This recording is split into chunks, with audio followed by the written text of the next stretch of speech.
50 years after the final Harry Potter book, Harry Potter is now headmaster of Hogwarts, ready to usher in a brand new generation of witches and wizards.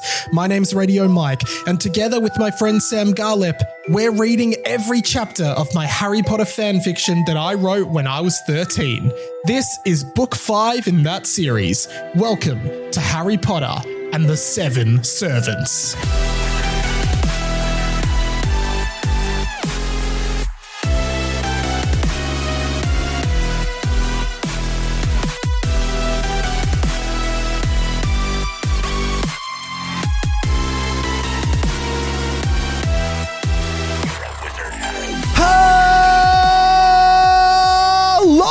Everyone, welcome to Harry Potter and the Boys, a fan fiction podcast by me, Radio Mike, Sam Garlep. Welcome back. Wow, what a thrill to be here. What a thrill. Yeah, I'm for a big deal like you. Thanks. Gotcha.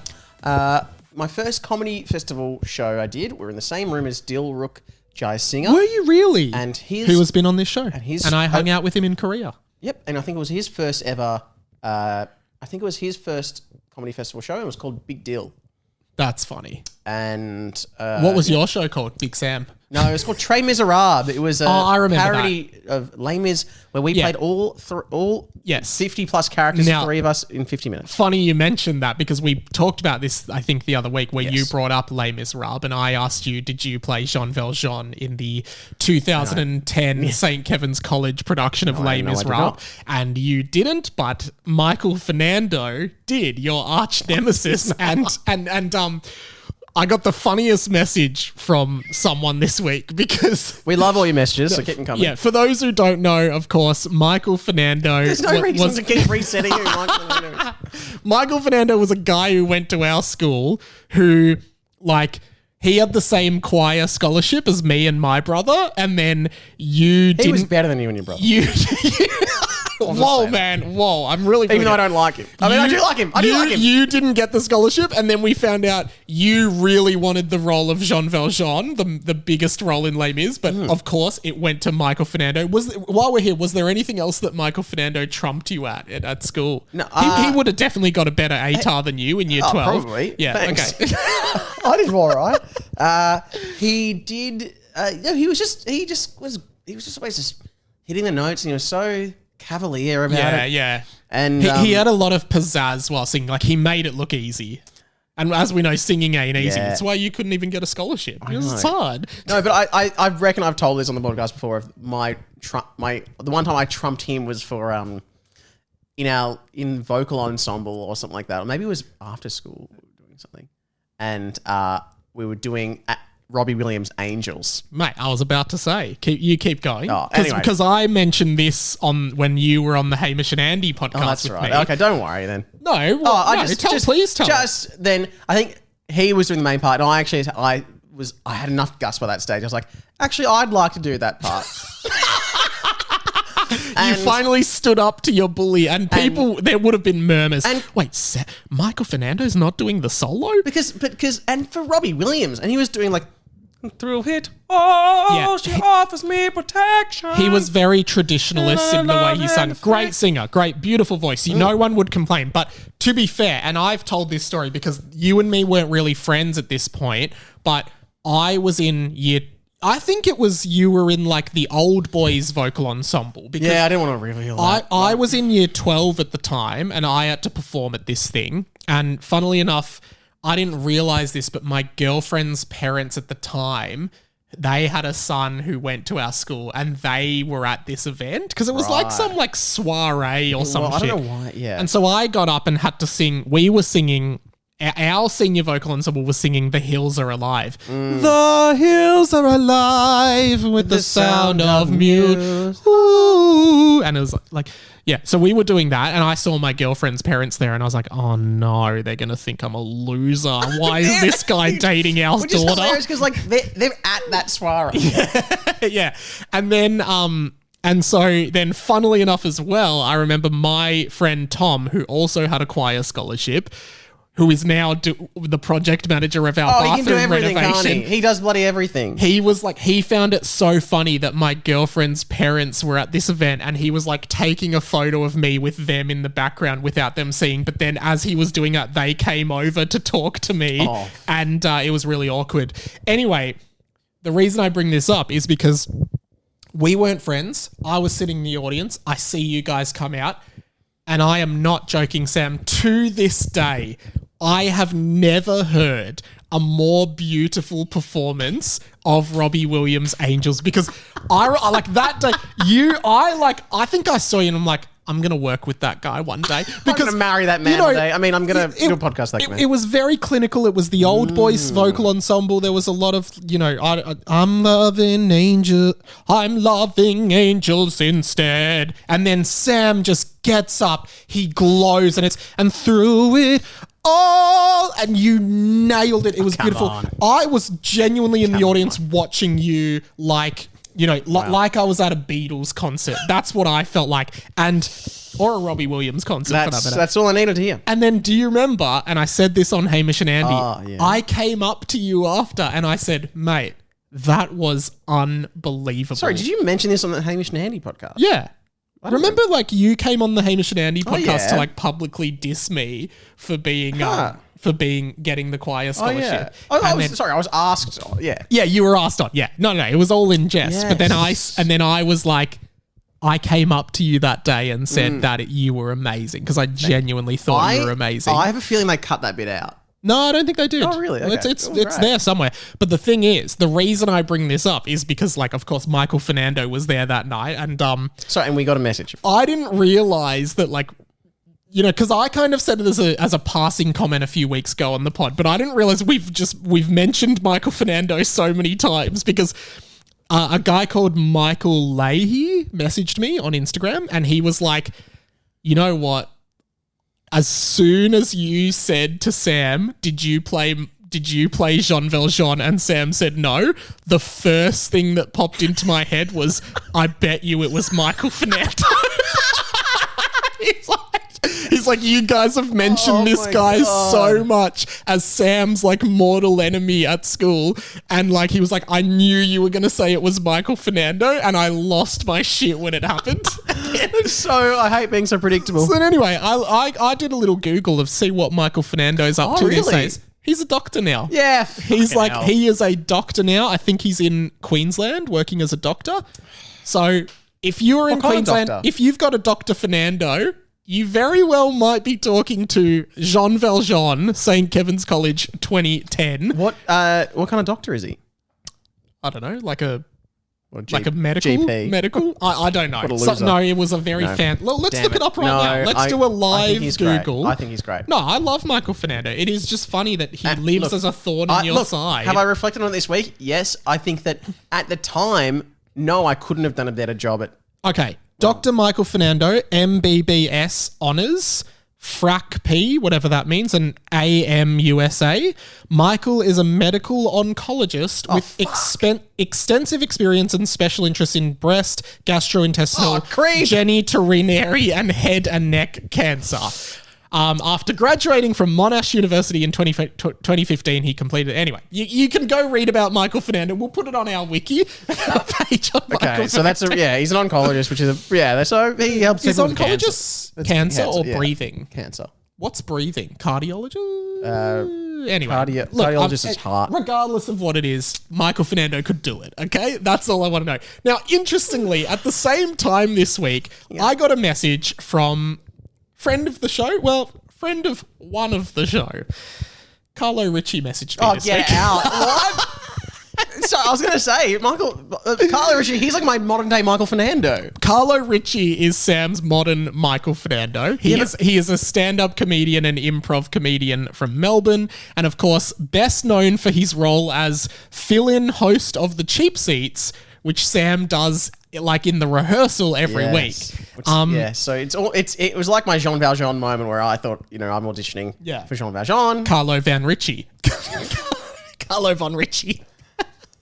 Carlo Von Fernando. And let's just say, guys, look out because there may be a Carlo and Mike collaboration What is going happening on? What's happening? in 2026. What? So not only will my hair be long this year, but my care will be long for a project with Carlo.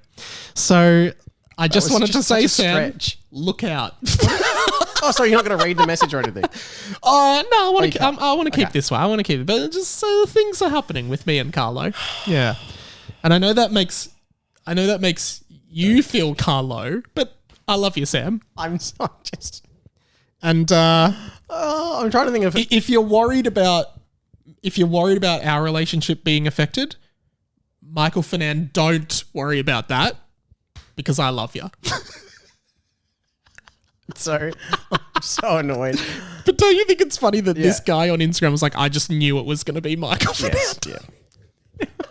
What are we doing? Are we on the Patreon? No, we started patreon.com/Harry Potter and the Boys. Support the show, guys, because that's the best way. The best way to support the show is by supporting the show. Look, he's doing... Look, they're all doing well. I'm doing well. I was recently in a promoted post for HelloFresh with Jack Post. Oh yeah, I saw that. That was awesome. What was Mel? See, no, when Jack asked you to be part of that, he didn't go to Carlo. No. He didn't go to Michael Fernando. He went to Sam Garlep. He might have asked a few other people first. I'm not sure. He probably asked Josh Garlop first. Yeah, probably. Yeah. But it was a dinner scene. Yeah. With him and Bianca. Yes, and he wanted a real cut. He wanted me and Mel, my partner Mel. Yep. And she had never done anything like that before. And you were just saying off air that you, as part of you now being an extra in various TV shows and films, you ended up in a situation where you had to hold hands with another woman. And I just think, did it cross your mind maybe to get an actress to play your wife as opposed to Mel, who is not a trained actor? It is so funny. Mel Hoych, my partner, she was like, no. She's like, no, I'm too nervous. You've got to get Mel Tresina to do it. Yeah. She can be your girlfriend. Yeah, there you go. Another Mel. Yeah. Wow. So I guess maybe to Mel, Mm. you could say that Mel Tresina is your Mel's Michael Fernando, Carlo Richie. Yeah. We've all got one. Yeah. Exactly. We've all got one. Anyway, Mel was super nervous. My Carlo Ritchie is Andy. Me and Hamish always had a good thing going, and Andy kind of just swooped in. I know Hamish would have loved to have done it with me all those years ago. I think so. Yeah. When you were a child. Yeah, when I was a child. Anyway, Mel was very nervous, and then it finally came out, and her and Bianca's lines were all cut anyway. So she was like, okay, good. Oh, she didn't get any lines in the end. Well, she was like, thank God. Oh, okay. But she still overthink the 1 second. She's like, oh, I'm so embarrassed. Well, I'm going to put it out there. I thought she came across as a huge natural. Like she was just totally in her element. I thought so too. Very good ad. Go watch it on. Go watch an ad on Jack's Instagram. But I'm annoyed. I'm like, I was like, okay, HelloFresh, send me something. Yeah, true. Get something for your labor. I also wanted Gannon bought old fan of mine and fan of this show. He left a comment in the Discord, which does still exist. It's not super active anymore, but I want to try and get it back alive. Thank you, Gannon. Because you had your idea of this. There's this new character that we know of who looks a lot like Umbridge. She is on the front cover of the pod. Now you thought, what was your theory on her name? Was it Cumbridge? I think Cumbridge. Okay, well, Gannonbort's put forward, he says, I'm a bit behind on the podcast, but with the beginning of the next book and the artwork, that character should be Professor Bumbridge. Oh. Or an even sillier name. So we will... because she got poo hair. Bumbridge, yeah. So are you saying her hair is a bridge to her bum, perhaps? I wasn't. Okay.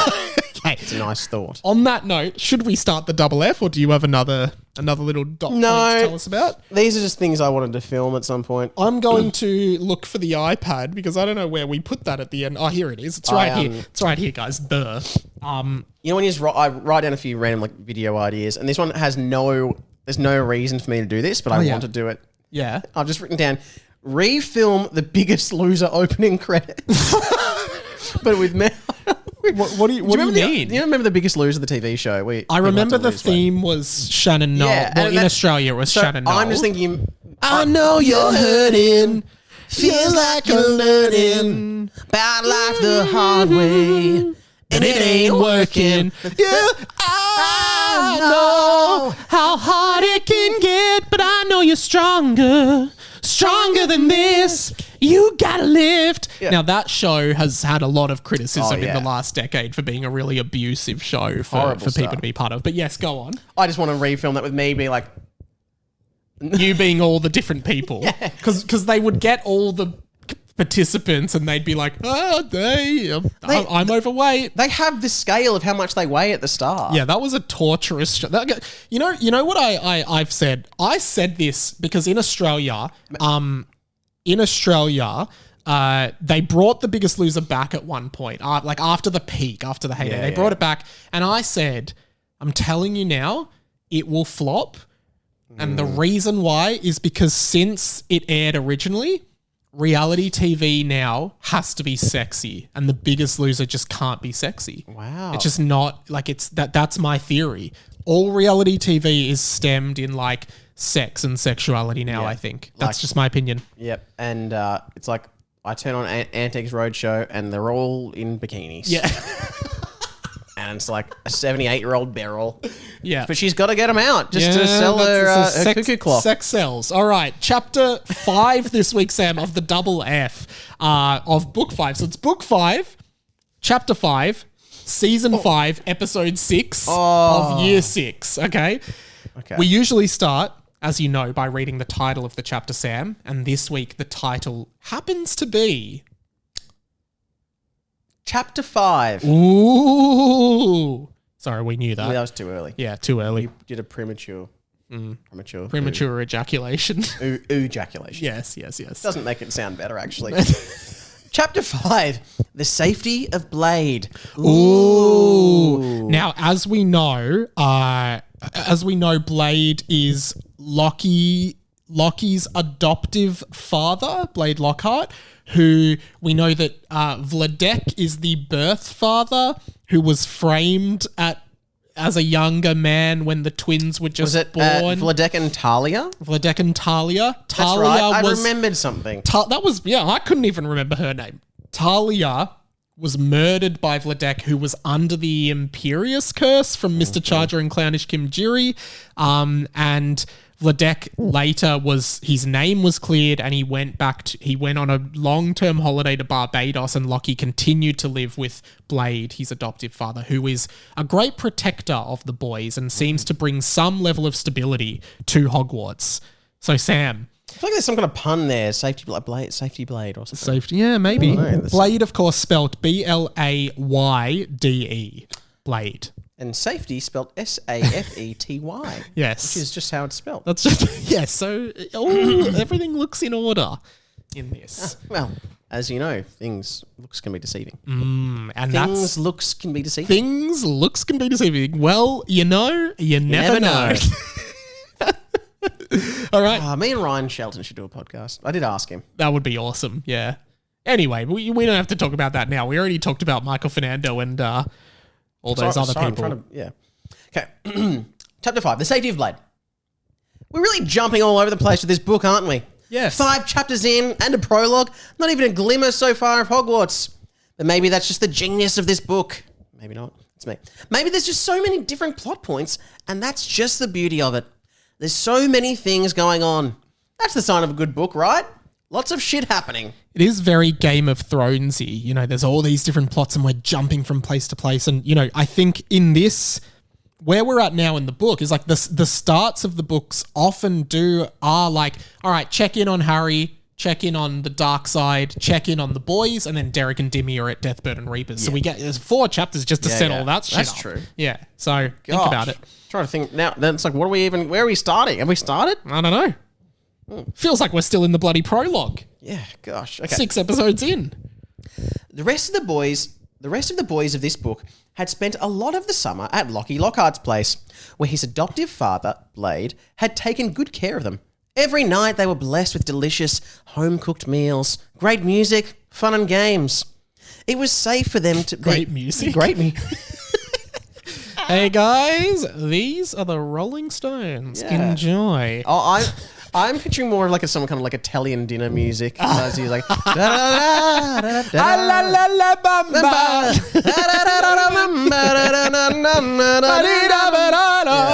Or what's the one at the start of Looking for Ella Brandy, the movie? Haven't seen it. I can't believe you haven't seen that. And I reckon I've said it a million. You have Isn't to that a watch musical as well? it. No. Well, not originally. There's probably There is a musical adaptation. maybe. We should tell Michael Fernando about that. He might be good. You have to watch Looking for Ella Brandy. Okay. You're Italian, aren't you? Yeah, is it an Italian movie? There's Italian Australians. That's her family. Is Italian Australian. It's all about. Is it Ali Space Brandy? No, Alla Brandi. Is that a place? It's her last name. So why are they looking for that there? She's looking for herself and her identity. Sounds and boring. love. Sounds pretty boring. It's so good. Yeah, I might check it out. At the start, they're doing a sauce day. I think, and I don't mean to confront you with this on the pod, but I find it racist that you think because I'm Italian, I'll just like anything Italian. And I'm just saying. But am I right? It's still racist. Like, actually just think about it for a second. Would you say that to any other race? I don't know. Well, By the way, I'm just joking, by the way. But you would Did you think I was serious for a sec? For the last half of a second. You know who is Italian? No, he's not. Actually, Michael Fernando he's not. and Carlo Ricci are probably both Italian. Carlo's an Italian name. You're just completely making these up. Now that's more racist. Michael Fernando. Oh no, that's not Italian. It's not. Yeah. He and Carlo Ricci, I believe, has maybe some German ancestry. Okay. Well, Germany's close to Italy. You never know. I think. No. Okay, Looking for Ali Brandy. It's on the list. You got to. Okay. Does your family do sauce days? We did when we were growing up, but then it just got too annoying, so they just started buying. The sauce got cheaper at the supermarket, so we're just like, let's just buy it from the supermarket. A bit of Dolmios. No, we'd never go Dolmios. I bet your brother does Dolmios now. Sorry, speaking of arch enemies. No. Dolmios is like a cheap, fake Italian pasta What do sauce. you mean fake? Those puppets seem to like Yeah, it. they used to have like Muppets in the ads. We put the good things in, so you wear the Dolmio grin. Yeah, I found that racist. That isn't racist. Yo, sorry, it's not for you to tell me if it's racist or not. Okay. No, I actually genuinely find any person who wants to do like Italian jokes, go for it. Funny. Oh, I think I say I find any person who does Italian jokes racist. No. I love it. I don't care if you're Italian or not. Just do it. It's really funny. Yeah. Cool. Okay. No, I won't. Don't worry. Okay. I was going to say something else. No, I can't. Just do it. No, I can't. No, do I it. can't. Okay. I can't. You want to? I can't even remember the joke, actually. So. Okay, whatever. Okay. All right, the good music. Great music, fun and games.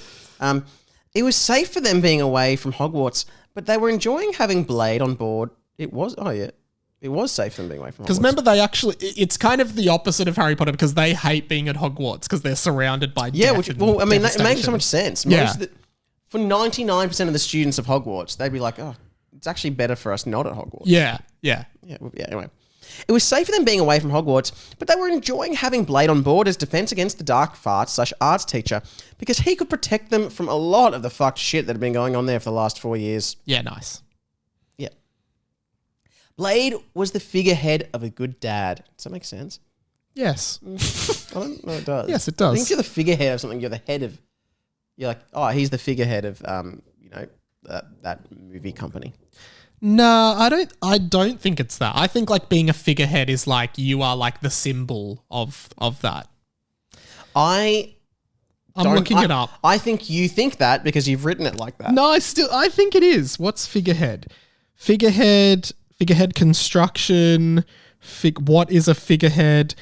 A practice of who appears to hold an important and often supremely powerful title in office, yet exercises little to no actual power. Oh, so it's actually more like someone that's not, like that looks powerful but isn't. Like Maybe it's a clue. Yes, but also of an actual organization. So you'd be like, Elon Musk is the figurehead of. Yeah, and then you're like, how much is he doing at Tesla or SpaceX? But then like, there's not like a group called Good Dads, and Blayde is the figurehead of Good Dads. You don't know that. Well, it's not capitalized. Yeah, maybe that's how they stylize it at Good Dad true. Industries. Okay, Blayde was the figurehead of a good dad. He loved his boy and he loved his friends. He worked hard at the ministry as an aura, and he got along really well with the boys and was encouraging of their studies. That's what you want from a dad. I guess you could say he's like the figurehead of dads. I don't know. That's what you wanted to say. I also can't remember how I read Blayde, so I'm just going to go for it. Guys, this year's going to be great at Hogwarts. I really mean it, Blayde said. I know the end of the year was tough. Saying goodbye to Harold was devastating. But you've all got to stick together. I'm not supposed to tell you this, but the ministry might finally be doing something about Potter this year. And I guess that's alluding to a few chapters ago, we're getting this new teacher in to give order. You really probably shouldn't tell them that. Yeah. Why not? Doing something? What do you mean, Professor Lockhart? Rob asked. Rob, come on, mate. Call me Blayde. It's short for Blayden. That's Great right. name. Great name, Blayde. Like a knife. Blayde I think said. he's said that before. Yeah. Sorry, Rob smiled. What do you mean, Blayde? Well, you see, they're going to bring someone in to help monitor him. Make sure he's okay. I mean, you've really got to feel for him after for another time. And Blayde said. that sounds like it's alluding again to this. We're finally getting an explanation. Of some sort. Wow. So did something happen to Harry? He wasn't always like that, Luke asked. For another time, guys. Just enjoy the rest of summer while you can, okay? Blayde said. Now, I'm heading out to work. Ministry business. Night shifts. Weird stuff happening right now that I've got to keep looking into. Blayde headed to the toilet and threw down some poo powder. I remember poo powder. Yeah. Flushing himself down and disappearing faster than you could say Quidditch is a bad sport. Quidditch is a bad sport. Well, that's pretty fast. If he went that quickly, that's quick. Have we discussed how Quidditch is a bad sport before? Yeah, we definitely have. It's a stupid sport. Yeah, well. It's been memed to death. Lockie headed to the table to get some snacks and noticed the daily profit spread out. We will protect you. Chief Aura speaks out after darkness sensed. Ooh, So okay. that's the title. Lots of articles in this book. Remember we had a whole, the Tokyo Hex and the New York Hex. Yeah. And the Melbourne Hex or something like that. You know, the Mexico Hex. the Portland Pocus. And the Hawkins Hocus. True. Okay, I'm just going to read the article now. Yeah. Chief Aura Professor Blayde Lockhart has spoken openly about rumours and speculation of the return of Lord Voldemort, saying that while times are uncertain, people should remain safe. Voldemort, or Tom, as I like to... This is a quote. Yeah, and I assume it's Blayde. Yeah. Blayde Lockhart. Voldemort, or Tom, as I like to call him, take the power away from him. Wait, sorry. No, that actually does make sense. I think we've Voldemort, or Tom, as I like to call him, take the power away from him, is rumoured to be back. So he calls him Tom to take the power away from him. Yeah, as opposed to Voldemort, yeah. And I'll be honest with you all, it's not something we can confirm or deny. While rumours are spurring around, no member of my Aura team or anyone in the ministry has set eyes on the Dark Wizard. With that said, we are all working extremely hard to keep everybody safe this summer, and any lead will be investigated. Now what I find interesting about this is, you know, you've in the original Harry Potter books, there's all this propaganda of like Voldemort isn't back, Dumbledore's a fraud, Harry Potter is a fraud. It really starts turning the tide, right? In this, you did have a bit of that in the previous chapter, but now you've got Blayde, who kind of does feel like he's skeptical of Harry, but he's also not, there's no propaganda here. He's like, look, there's rumors that he's back. We haven't seen anything, but we will investigate, which feels like the best PR move in this, right? He's not discrediting anyone or attacking anyone. Yeah, well, it is funny. He's like, well, we can't confirm or deny it, but having said that, we are actually investigating it. Yeah, but you would investigate a rumor like that. If it was like, hey, Hitler's back, All the police would go, I don't go know. ask him I think questions. they're covering up the Voldemort files. Yeah, no, who's They in just say there? they're together. Harry's probably in there. Yeah. Oh, Harry's mentioned it a few 27 times. Yep. It's strange, isn't it? Lockie said. What's strange? Said Tom. I mean, Dad knows that Voldemort is back, but it's like the Ministry doesn't. And because Dad works for the Ministry, he can't outwardly say yes or no. He just has to be vague, Lockie said. Wow. Power dynamics. Loss on the line here. Yeah. Lockie's grumpy about that. Following orders. Yep. Oh, he's this sad sack. I miss Olivia, Michael said. It would have been 3 months today. What would have been? Gemini asked. If we had gotten together the day Harold died, which I assume he would have if she didn't know she was going to die, then it would be 3 months, Michael said. Michael, that's fucked, Sam said. And I feel like that is something that's happened on this very podcast. Me just saying, Mike, that's fucked. Well, I don't remember that. I remember a lot of you being upset about like Michael Fernando and stuff, which was like 15 years ago, Sam. Get over it. I think that, look, me auditioning today for Jean Valjean would beat Michael Fernando at 18. I don't know. I saw that photo of him as a doctor. He was pretty handsome. But I think, look, the day of the auditions, I didn't have what it took. But with what I can do now. Yeah. I mean, you've been on a Hugo Weaving movie. Exactly. Has Michael Fernando done that? It was an SBS show, actually. Yeah, sorry. Okay.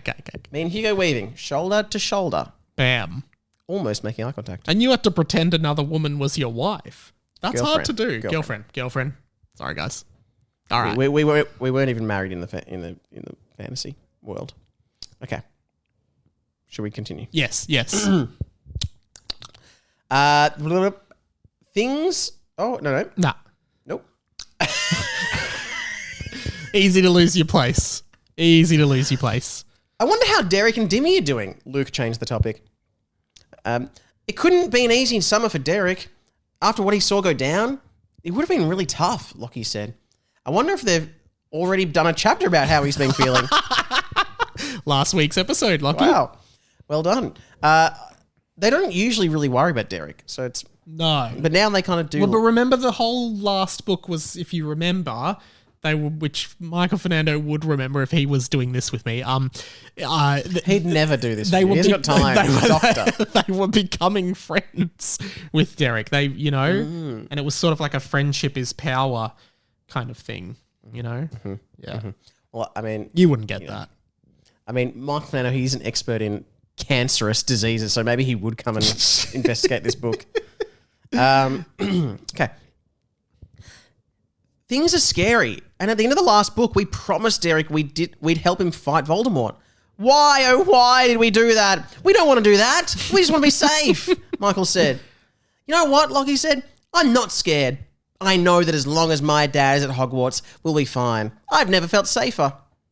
And with someone from the Ministry coming to teach, we'll be fine, Gemini said. That's good. Like Gemini's just become, part of the group. Yeah. Normal. Wasn't he like kidnapped for like a year? Yeah, but also... I mean, and it's suspension of disbelief as we know, like Gemini and Lockie are biological twins. They're brothers. We never found out, like, because Lockie was adopted by Blayde. Where did Gemini go? And what, like, and now does he just live with him or not? I don't know. Yeah. Maybe he was at Deathbirds and Reapers. Here we go. We've got a good page coming up. The boys all said out loud that they felt safe, but with the looming threat of Voldemort, there was always an air of uncertainty. People are going to love this, don't you reckon? I'm not sure. You guys, the listeners of this show right now, you are about to lose your shit because you thought that with book 4, all of the new characters in book 4 were gone. But I will read the next line. There was always an air of uncertainty. Master Beta! It was a familiar voice that the boys were used to hearing by now. Gobby, the house idiotus, had run into the room. So Gobby is still here, which is great. I think I said about 4 weeks ago what happened to Gobby. But didn't he go back with the Fungorii, which is the plural of Fungorius? Was there a plural? Because wasn't one of them dead? Yeah, true. So it's just with Flux of Fungorius. But also I'm assuming Master Beta is what he's calling Blayde. Master Beta, which is funny because it's Master Beta. Wow. Masturbator. I didn't get that. Sorry, I was going to say, You never realised that. I never realised that. In the 30 seconds, the information has been published. I never would have got... Yeah, fuck. Okay. You see, after the events of the Phantom Farter, Fuxta Fungorius couldn't bear to be reminded of what happened and decided to officially give away Gobby. Oh. Jeez, some people do give away Gobbies. Not to me. Gobby was now... Sam, that's fucked. Gobby was now a free house idiotus and had decided to live at the Lockhart residence to help look after the boys. Now, Gobby is free! Now, you'd hope, when it says he decided to live there, you hope that Blayde was on board with it. I'm going to live here now, Blayde. No, you're not. He's like I don't know, maybe he's like offering maybe free nanny services. Yeah, it does sound a bit like that, yeah. In exchange for room and board. Yeah. Blayde just left, Gobby. You missed him. Sorry, Rob said. That's okay. I was just wanting to talk to Masturbator. Gobby said. Well, we did know that. Are you calling him that on purpose? Michael asked. Calling him Masturbator? Like Masturbator? I call him Masturbator. Gobby said. Say master, Michael said. Master. Gobby said. Now say Blayde. Michael said. Bader. Gobby said. Blayde. Bader. Blayde. Bader. You're 90% there, Gobby, seriously. Bader. Okay, fine, Michael said. Boys. I think this is the gob. Oh my God. Boys, you must know. Lots of scary things are happening right now. Voldemort is back. I know it for sure. I saw him with my own 2 eyes. Obviously, Gobby is like a Jar Jar Binks style character. Oh yeah, I guess we should say that Yeah, before, or else yeah. people Just might in think case, yeah. It's a little bit of a different. Yeah, Gobby said. And Master Beta know too. He believe in me. He's looking into everything. Try to figure out where he is. What he doing? All right, Gobby, thanks for the update. Now, give us a shadow puppet show. You've gotten good. The boy, we don't know who said that. No, it could have been anyone. The boy spent the rest of the night watching as Gobby did an entire shadow puppet recreation of Star Wars Episode 14, Palpatine Gets Glasses, which was absolutely riveting. End of chapter. Well, so it's interesting to know that not only was Palpatine back in Star Wars Episode 9, he comes back again in Star Wars Episode 14, and this time he's got glasses. He gets glass. That's pretty cool. So that's crazy. End of chapter, by the way. Yeah. Wow. Palpatine gets glasses. How good is that? Whole movie. Wow. I would watch that. Would you? Yeah, he's going to Specsavers. Yeah. Yeah. Read off this, please, Palpatine. Z 4 2 3. Don't tell you the story of Darth Plagueis the Wise. Just read off the board. Well, he was so powerful. Saved a lot. Yeah. That's another interesting chapter. We're very much bubbling away in the early days of the podcast. So Blayde knows Voldemort's back. Yeah, but we knew that Blayde. Yeah, I know, but then Blayde trusts the boys. Yeah. And the boys trust Derek, who saw Voldemort. And Derek is the only witness on the good side that did see Voldemort. So it is.